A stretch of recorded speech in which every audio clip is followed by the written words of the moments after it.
Sir. Well, good evening. Thank you for inviting me here. My name is Jared Trujillo. I am the new president-elect of the Association of Legal Aid Attorneys, UAW 2325.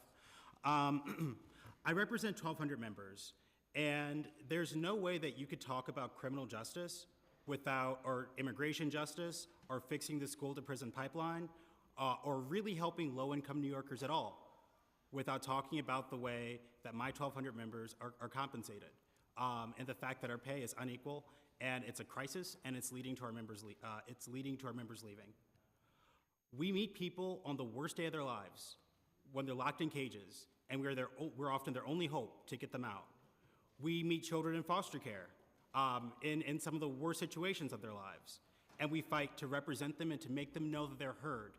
We are the only hope for some folks that are migrants, that want to stay in a country that is the only home that they've known for their entire lives.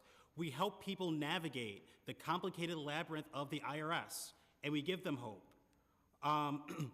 But what else do we do? We're Lyft drivers. We're babysitters.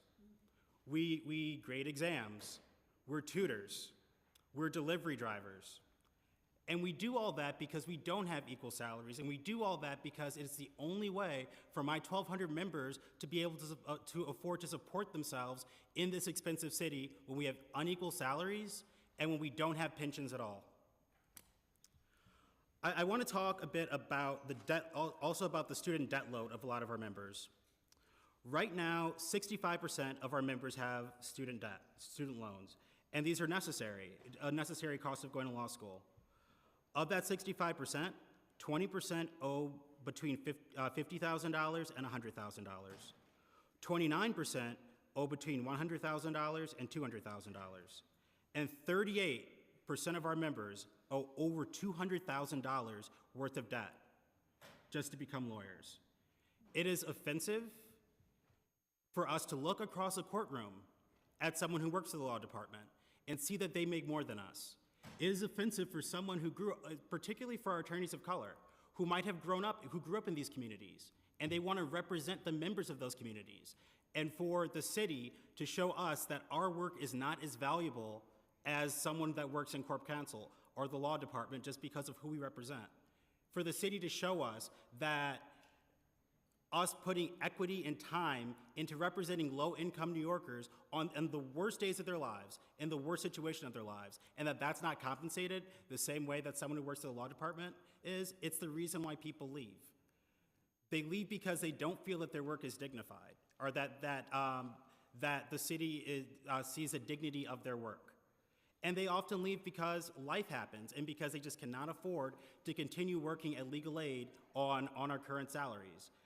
They want to get married. So one of my members left just a few weeks ago because their dog got sick. They racked up a lot of credit card debt trying to care for their dog, and they just could not afford to do that on a legal aid salary. These are real stories.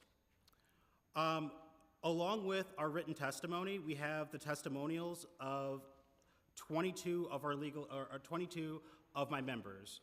And it really shows you just the human side of how difficult it is for us to survive in this city, doing work that we really care about, representing the most marginalized folks of the city, how difficult that is to do with our salaries. It's the reason why 48% of my members leave after 10 years, because after 10 years, there's about a $17,000 pay gap in between what we're paid and what someone from the law department is paid. And it's only exacerbated by the fact that we don't have defined pensions like they do. So I would ask, so first, thank you for your time.